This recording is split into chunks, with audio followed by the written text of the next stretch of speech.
오늘 처음 보라매로 이전한 곳으로 처음 와 보니까는 우리 정 목사님하고 우리 장로님들, 우리 교우님들이 참 이렇게 아름다운 성전으로 이전했는가 할 정도로 얼마나 감사한지 모르겠어요.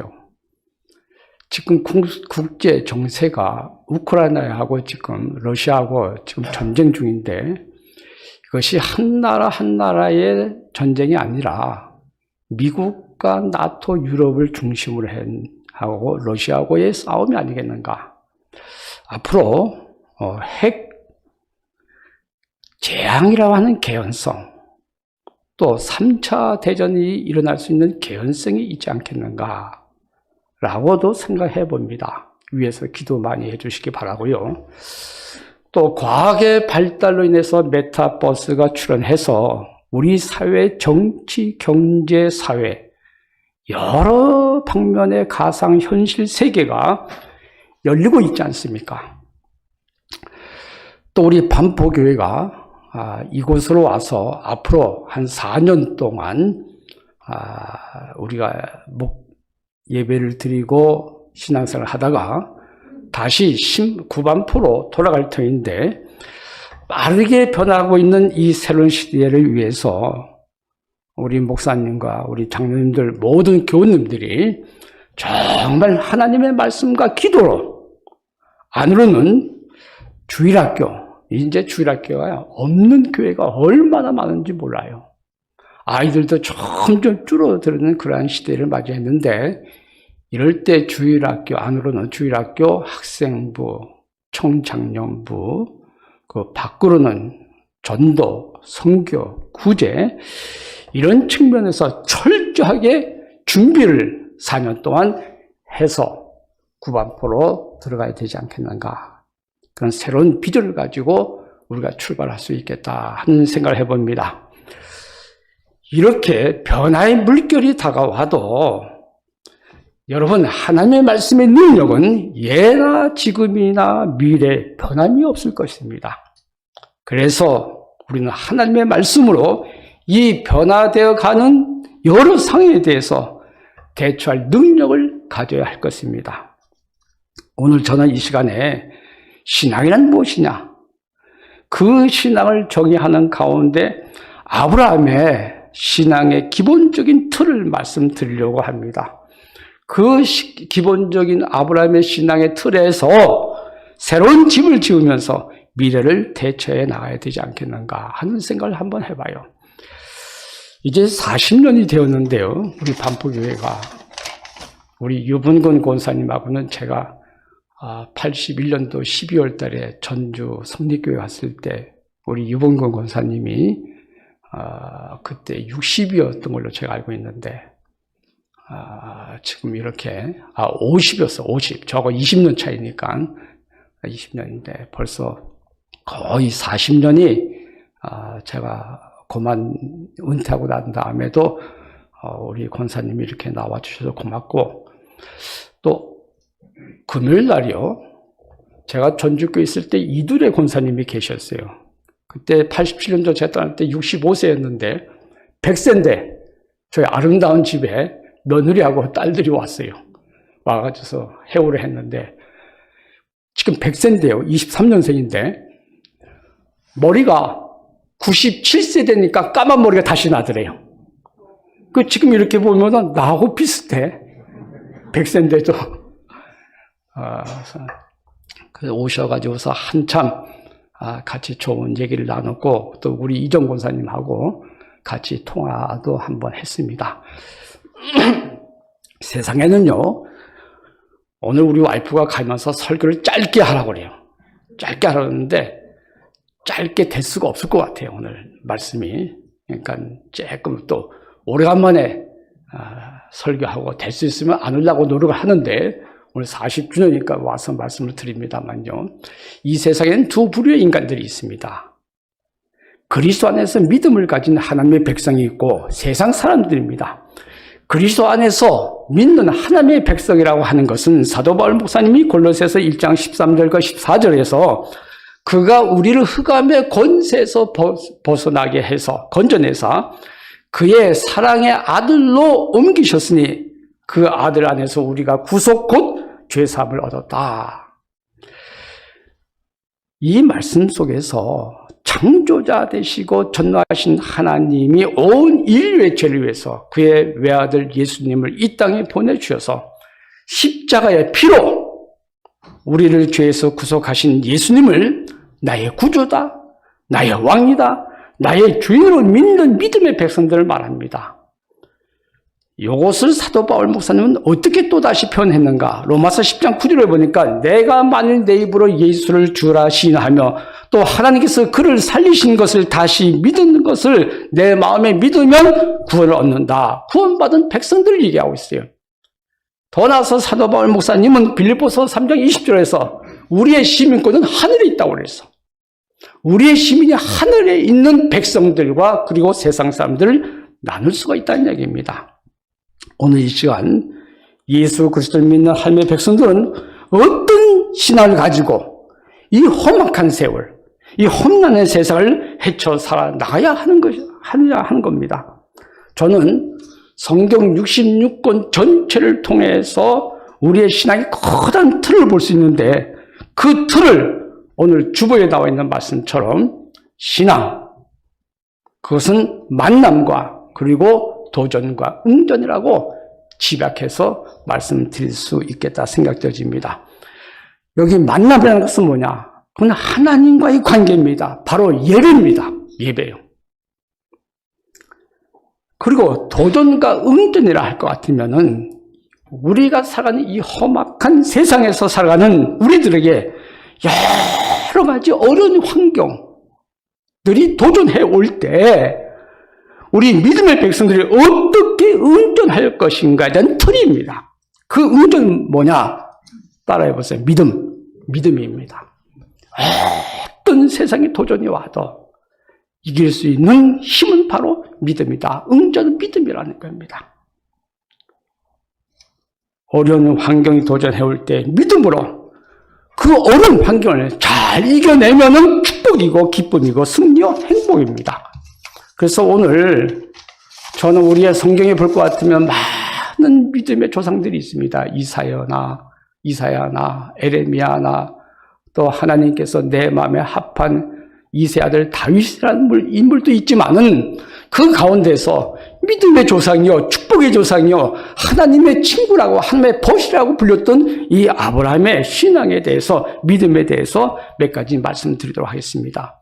여러분들 이 네 가지 틀을 잘 기억하시면서 내 신앙에 적용해 주시기를 주의 이름으로 부탁드리겠습니다. 첫 번째, 아브라함은 본문에 보니까 뭐냐? 가는 곳곳마다 제단을 쌓는 예배 드리는 믿음의 소유자였다는 겁니다.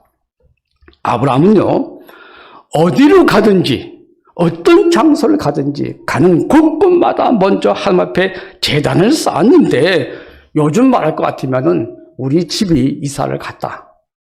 이사를 갔으면 목사님을 모시고 제일 먼저 예배를 드린다고 하는 그런 뜻과 비슷합니다. 여러분, 예배가 뭡니까? 예배는요, 크게는 하나님과의 만남입니다. 하나님과의 만남이에요. 하나님과의 만남, 인카운터, 대단히 중요한 단어입니다. 인카운터, 하나님과의 만남입니다. 그 만남에는요, 항상 하나님의 약속이 있습니다. 그건 희망입니다. 오늘 창세기 12장 7절 보니까는 하나님께서 아브라함에게 나타나셔서 가라사대 내가 이 땅을 내 자손에게 주리라. 이 땅을 내 자손에게 주라고 그랬어요. 그가 자기에게 나타나신 적으로 해서 그곳에 단을 쌓고 예배를 드렸고 8절에 가서 또 다른 장소입니다. 세겜 땅에서 베델 동편산을 옮겨갔을 때도 여호와의 단을 쌓고 여호와 이름을 불렀다고 했습니다. 거기 표준 세번역에는요, 주님의 이름을 부르며 예배를 드렸다고 그랬어요.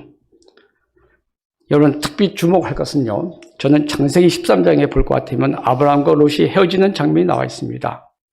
이 롯은요, 좋은 소할 땅, 여호와의 동산 갖고 애굽의 기름진 땅으로 옮겼어. 근데 아브라함은요, 13장 14절 이하에 보니까 촉박한 땅, 헤브론 땅으로 갔어. 헤브론 땅으로 갔을 때, 예배를 드리고 났을 때 하나님께서 뭐라고 말씀하신 줄 알아요? 아브라함아, 너는 눈을 들어 동서남북을 바라보아라. 보이는 땅을 너와 내 자손에게 다 주리라. 내 자손을 티끌처럼, 먼지 티끌처럼 그렇게 많은 자손을 주겠다고 약속하셨어요. 지금 아브라함은요, 가나안 땅을 떠날 때, 사라하고 75세 떠날 때 자식이 없어요. 근데 하나님께서 보이는 동서남북을 바라봐라. 보이는 땅을 내게 주겠다. 너와 내 자손에게 주겠다. 내 자손이 먼지처럼, 그 수많은 먼지처럼, 때로는 하늘의 별처럼, 모래알처럼 자손들을 주겠다고 약속하셨습니다. 여러분, 예배는 하나님과의 만남입니다. 그 만남은 뭐냐? 따라해보세요. 희망입니다. 그래서 우리 반포 성결교회 식구들은 이곳에서 매 주일날 공예배는 빠뜨리지 마시고 주의를 꼭 지켜주시기 바랍니다. 더 나아가 예배 하나님과 만남 속에는 희망의 끈이 놓여져 있습니다. 고난과 절망 가운데 있더라도 예배는 희망의 끈을 놓지 않게 하는 하나님의 능력이 바로 예배 가운데 있다는 얘기입니다. 아브라함과 사라가 희망이 끊어졌다고 생각되었을 때 창세기 17장과 18장에 볼 것 같으면 자식이 없어요. 주신다고 분명히 약속했는데도 없어요. 99세, 89세 전부 희망이 끊어졌어.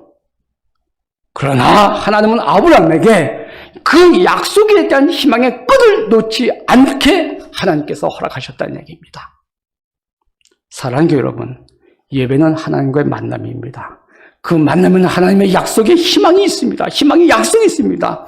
더 나아가 여러분의 인생을 걸어갈 때 어떤 삶의 도전이 왔을 때 힘들고 어렵고 심지어 절망의 순간에도 희망의 끈을 놓지 않게 하는 하나님의 능력이 바로 예배 가운데 있다고 하는 사실을 꼭 기억하셔서 내 인생과 안에, 내 가치관에, 내 삶의 철칙으로 여겨주시기를 주의 이름으로 부탁을 드리겠습니다.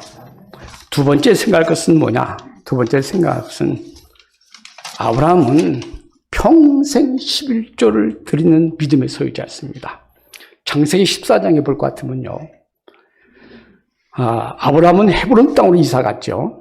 그리고 롯은 소돔 땅으로 이사 갔습니다. 근데 그 당시 가나안 남부, 지금 롯이 살고 있는 가나안 남부의 사해 지역에는 5개 나라가 있는데 소돔과 고모라, 아드마, 스바임, 그리고 소알이라는 도시국가가 있었습니다. 부족국가를 하려는지 하여튼 국가가 5개 국가가 있어 왕이 있습니다. 그 다음에 북부, 저 메소포타미아, 지금 이라크 쪽이에요. 북부 메소포타미아 4개 나라가 있는데 엘람, 시날, 엘라살, 고임이라는 나라가 있어. 그 나라 가운데에서 맹주국이 나라가 뭐냐? 엘람의 그돌람입니다. 근데 남부 5개 그 나라가 조공을 바쳤어요. 몇 년 동안, 12년 동안 바쳤습니다. 근데 13년째 배반을 했어요. 그러니까 그돌람의 왕이, 엘람한 그돌람이, 얘네들 봐라. 그러니까 14년째는 북쪽 메소포타미아에 있는 4개의 나라가 남쪽에 있는 그 5개 나라와 시딤 골짜기에서 전쟁을 벌이는데 그 남쪽 나라 5개 다 패합니다. 그러다 보니까 롯도 붙잡혀갖고 롯을 비롯해서 많은 백성들이 붙잡혀가고 재산과 그리고 식량을 빼앗아간다. 그때 그 소식을 듣는 아브라함이 자기 집에서 훈련시켰던 318명의 용사들이 있어. 그 318명과 그리고 아모리 족속인 마므레 상수리 숲에 있는 그 형제들이 있는데 그 형제들과 함께 야밤을 타고 다메섹 좌편 호박까지 쫓아가서 그 4개의 나라를 갖다가 파했습니다. 다시 다 그때 이제 사람들, 롯을 비롯해서 많은 백성들, 그리고 빼앗겼던 재산들, 양식들 전부 가지고 돌아옵니다. 돌아오는데 샤웨 골짜기에서 소돔왕하고 살렘왕 멜기세덱이 나와가지고서 여기 성경 말씀 보니까 특별히 살렘왕 멜기세덱은 떡과 포도주를 가지고 나오면서 아브라함을 축복해 죽었기도 합니다. 근데 여러분, 거기 성경에 보니까는 이 멜기세덱에 대해서 뭐라고 얘기했는가 하면 지극히 높으신 하나님의 제사장이라고 그랬어요. 그 당시에 지극히 높으신 하나님의 제사장이다. 히브리서 7장 2절에는 그분을 갖다 의의 왕이라고 그랬습니다. 지극히 높으신 하나님의 제사장이 축복을 해줍니다. 축복을 해줘요. 그랬더니 아브라함이 뭐냐? 전리품의 10의 1을 갖다가 멜기세덱, 살레막에게 드렸다고 그랬어요. 근데 여러분요, 추석철 보니까는 11조는 모세 율법이 있죠. 모세 레위기 27장 마지막에 30절부터 32절까지 11조가 나오는데 그 율법, 즉 율법에서 성문화되기 전에 이미 고대 근동 지방에서는 보편화된 제도가 11조 제도였다고 합니다. 그렇다면은 아브라함은 뭐냐? 하나님 앞에 11조 생활을 철두철미했다는 하나의 증거가 되지 않겠냐 하는 겁니다. 믿음의 조상 이 성경 말씀을 14장에 나와서 살레막 멜기세덱이 아브라함의 축복을 하고 그리고 10의 1을 드렸던 이 하나님의 말씀을 존 하일러라는 분이 그 말씀을 곰곰이 읽으면서 그래, 나도 11조를 해야겠다. 근데 이 하일러는 뭐냐? 얼마나 지독한 구두쇠인지 몰라요. 근데 사람이 신실해. 그래서 내가 제가 회사를 해야 되는데 제가 회사를 차리기 전에 하나님하고 약속을 합니다. 하나님, 당신에게 꼭 11조 하겠습니다. 그러면서 은행에 가서 구자를 트는데 존 하일러 통장 이름이 아니라 마이 파트너 MP라고 하는 그런 통장을 만들었어요. MP가 누구냐? 바로 하나님입니다. 그래서 하나님을 사업의 동반자를 삼고 그분의 이름으로 통장을 개설했어요. 개설했는데 성경에 그 예화를 보니까는 사업을 하면서 10분의 1은 꼭 MP 통장을 입금을 합니다. 그리고 돈을 뺄 때도 MP의 이름으로 돈을 빼는 거예요. 인출했습니다. 그 돈을 쓰신 분도 누구냐? 하나님의 얘기입니다. 그동안 하나님의 손길이 기다리는 곳에 이 돈이 쓰여지는데 누가 가져가는지 그 돈을 받는 사람도 누구에서 오는 건지 아무도 몰라요. 오직 하나님의 이름만이 있을 뿐이었습니다. 그런데 시간이 지날수록 그 통장에 돈이 10분의 1, 10분의 2, 10분의 3으로 늘려갔습니다. 이와 더불어서 그의 사업은 그만큼 2배, 3배, 4배 더 늘어났다는 얘기죠.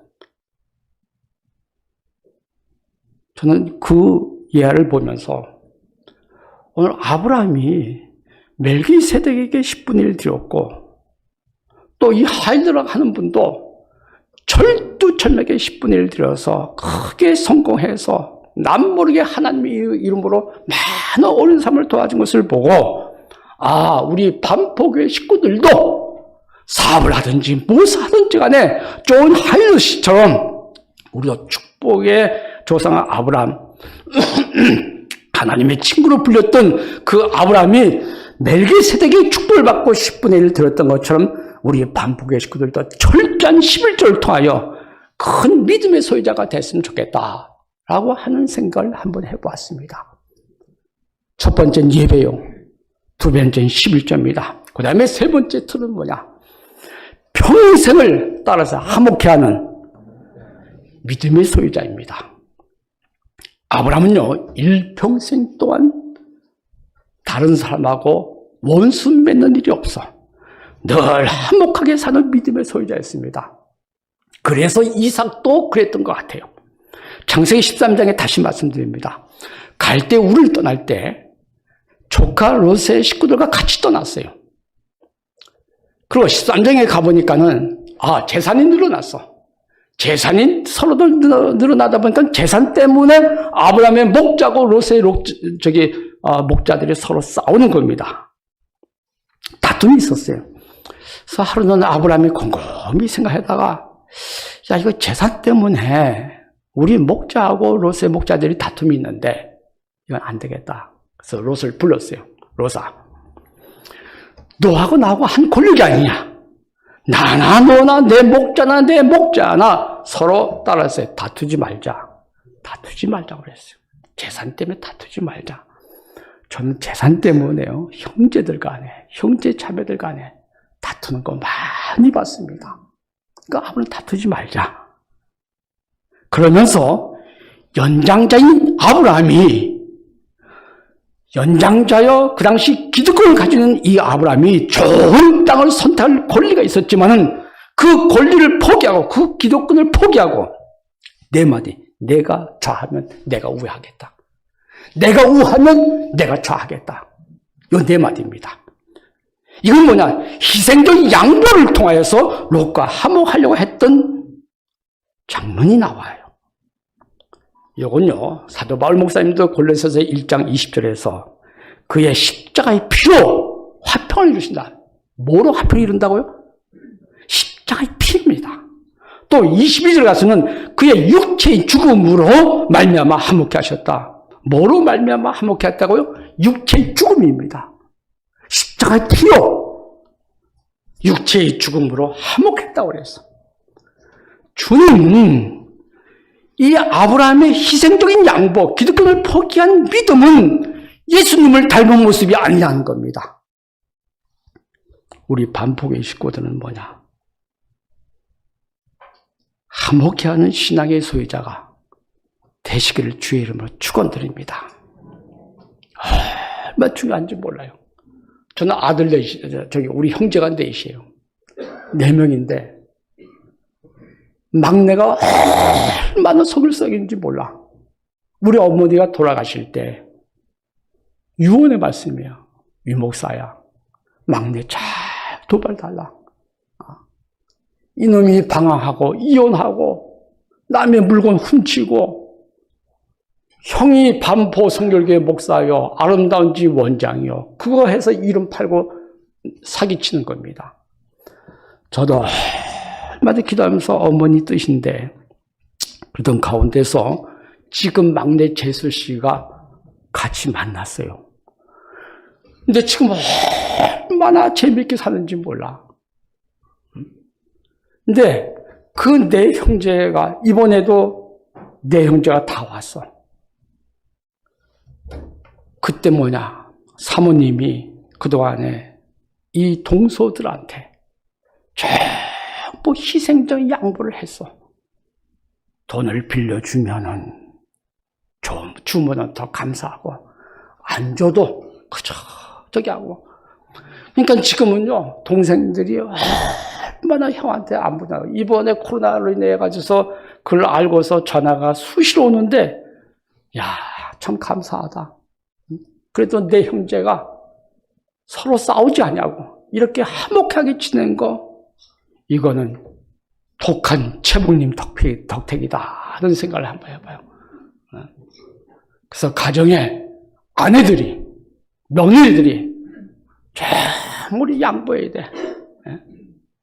우리 예수님도 뭐냐, 육체의 죽음으로써 화목케 했다고 그랬어. 십자가의 피로 화평을 이뤘다고 그랬습니다. 인생 사는 거 보니까요, 참 힘들고 어렵지만 또 한편을 생각해 보니까는 내가 양보하면 돼. 내가 기득권을 포기하면 돼. 아브라함처럼 화목해 하는 그 방법이 그 길밖에 없다고 하는 거 꼭 기억하셔서 그저 가족들 간에, 형제들 간에 화목하게 되는 여러분들 다 되시기를 주의 이름으로 부탁드리겠습니다. 마지막으로 아브라함은요, 평생 순종하는 믿음을 가졌어요. 아브라함은 주님의 명령에는 언제나 예만이 있지 아니오 한 사람이 아니오가 없습니다. 성경을 보세요. 창세기 12장서부터 25장까지인가요? 100년 동안 성경에 보면 100년 동안 살았어. 한 번도 하나님 앞에 예지 아니오가 없습니다. 창세기 12장 1절에서 여호와께서 아브라함이 이르시되 너는 너희 본토 친척 아비 집을 떠나 내게 지시한 땅을 가라. 거기에 이해하고 순종하지 않습니까? 여러분들 그거 힘듭니다. 우상의 도시에서 죄악된 관심에 젖어있던 과거의 못된 인연과 삶을 완전히 청산하는 얘기입니다. 나이 75에 자식도 없는데 어떻게 부모, 형제, 내 가족, 저기를 다 본토를 떠납니까? 그거 쉬운 일이 아니에요. 언제가 얘기했습니다. 우리 어머니 논산으로 군에 갔는데 우리 어머니 우시더라고요. 그것도 잠깐 동안 갔다 오는 건데도 우시더라고요. 그거하고 다르겠습니다만 우상의 도시에서 죄악된 관심에 젖어있던 과거의 모든 인연과 삶에서 너 떠나라 말이야. 청산하라는 얘기입니다. 거기 예하고 떠났어요. 또 중요한 건요. 아이를 못 낳으니까는 사라가 몸종 하갈을 갖다가 같이 관계를 해서 자식을 낳으라고 그랬잖아요. 아브라함이 아니야 해야 되는데 이해했어요. 그래서 이스마엘을 낳았어. 이스마엘한테 한 17년 동안 17년 낳았고 17살 정도 정확한 나이는 모르겠습니다. 17년에서 20년 사이. 한때는 뭐냐? 자식이 없다 보니까는 이 이스마엘을 자기 후계자로 삼으려고 노력도 했어요. 얼마나 애정이 갔겠습니까? 근데 하나님께서 그 여종하고 사라가 그 여종하고 하갈과 이스마엘을 내쫓으란 말이야. 여러분 얼마나 힘이 들겠습니까? 그랬더니 하나님께서 내보내라 했을 때 아브라함이 이해하고 순종했습니다. 더 나아가 22장에 가보니까 100살 난 아들 이삭, 그 이삭을 하나님께서 이렇게 명령합니다.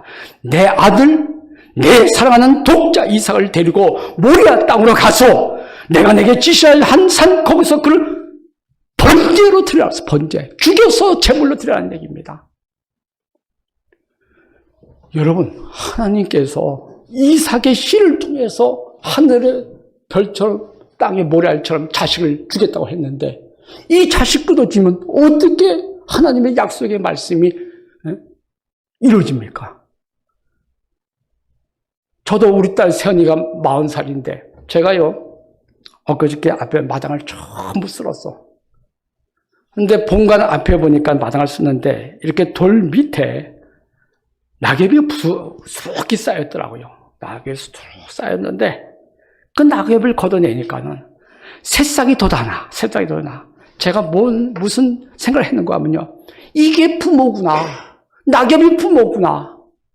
새싹이 그 추운 땅에서 올라와서 파릇파릇하게 됐는데 사모님이 그거 걷어내지 말래. 죽을 수도 있다고. 요 낙엽이 전부 떨어져서 진짜 사람 말하면 우글쭈글한 그런 할머니, 할아버지의 모습인데 그 낙엽이 엄폭 쌓였으니까 그 밑에서 자라는 걸 보고서 야, 부모는 자식을 위해서 이렇게 헌신하는구나. 부모는 자기 거 다 내주는구나 말이야. 그게 부모구나 말이야. 그런 생각이니까 내가 우리 부모님한테 못했던 거, 또 내가 내 자녀에 대해서 내가 과거에 잘못했던 것들 다 생각이 나더라고요. 그랬더니 우리 나복지사님이 한 분 계시는데 제가 자기 아들 때문에 막 고민하고 있어서 제가 불러서 그걸 얘기했더니 목사님 고마워요. 어쩌면 이렇게 좋은 모습을 내게 보여주신지 모르겠다고. 그 100세 난 아들 이제 청년이야. 얼마나 기도 많이 하고 그 자식을 위해서 헌신했겠습니까? 근데 모리아 산으로 갈 때 아버지 재물과 나무는 있는데 뗄 나무는 있는데 딸 나무인데 재물을 하나님께 바칠 재물이 어디 있습니까? 대답이 없어요. 주님이 다 마련했겠지. 이 명령은 인간으로서 정말 순종하기 힘든 명령이었지만은 아브라함은 이 명령에도 무조건 순종했습니다. 결국 이러한 믿음들이 그분은 예배를 철저하게 지켰어. 11조 생활을 철저하게 했어. 일평생 살아가면서 더불어 싸움이 없어. 늘 화목해 하는 그런 믿음의 소유자였어. 하나님 말씀에 무조건 순종했어. 그랬더니 하나님께서 뭐냐? 너는 내 친구다. 내 친구다. 역대하. 야고보서에 보는 하나님은 아브라함은 하나님의 보시야. 이런 믿음들이, 이런 믿음의 내 종류가 그 이외에도 있겠습니다. 그러나 저는 4가지를 발견했어. 이러한 믿음들이 하나님께 인정받아 하나님의 보시라는 칭호와 더불어서 천주만대의 축복의 조상, 믿음의 조상이 되지 않았습니까? 나는 우리 반복의 식구들이 이제 4년 후나 늦으면 5년 후가 이제 우리 구반포로 다시 돌아갑니다. 이 안에서 요 네 가지 틀을 믿음의 조상이었던 아브라함이 갖던 이 믿음의 틀을 꼭 만판에 새겨서 이게 하나의 기초가 돼서 여기서 이제 미래에 대해서 준비를 철두철미해서 이제 반포요. 어저께 뉴스 보니까는 심바브웨 아크로 무슨 아파트가 84제곱미터가 46억인가 그렇다고 그래요. 나 깜짝 놀랐어요. 저 김포는요, 3억대, 4억대. 그 평수면 4억, 5억이면 사요. 5억 정도면 살 거예요. 내가 처음 갔을 때는 거기 아파트에 사람이 없어서 막 다운시켰어. 그래서 지금은 이제 올라와서 한 5억 정도 될 터인데, 46억, 같은 평수가. 그 제가 생각할 때, 야, 우리 반포가 앞으로 4년 후에 구반포로 들어가면, 누가 교회가 개척교회 들어올 교회가 얼마나 있겠는가 하는 생각이 들어요. 과거는 그래도 구반포가 전세값이 쌌어. 근데 앞으로 4년 후에는요, 아무나 못 들어옵니다. 이럴 때에 우리 반포교회가 이 네 가지 아브라함의 신앙의 믿음의 틀을, 믿음의 어떤 역량들을 잘 지켜나가면서 가정과 개인들이, 그러면서 우리 정 목사님과 더불어 함께 주일학교, 학생부, 청장녀, 바꾸는 전도, 특별히 전도, 선교, 구제, 이런 어떤 외부 활동들을 서서히 준비해 나가면서 앞으로 구반포에 가서 하나님이 기뻐하시는 교회로 성장되기를 주의 이름으로 축원드립니다.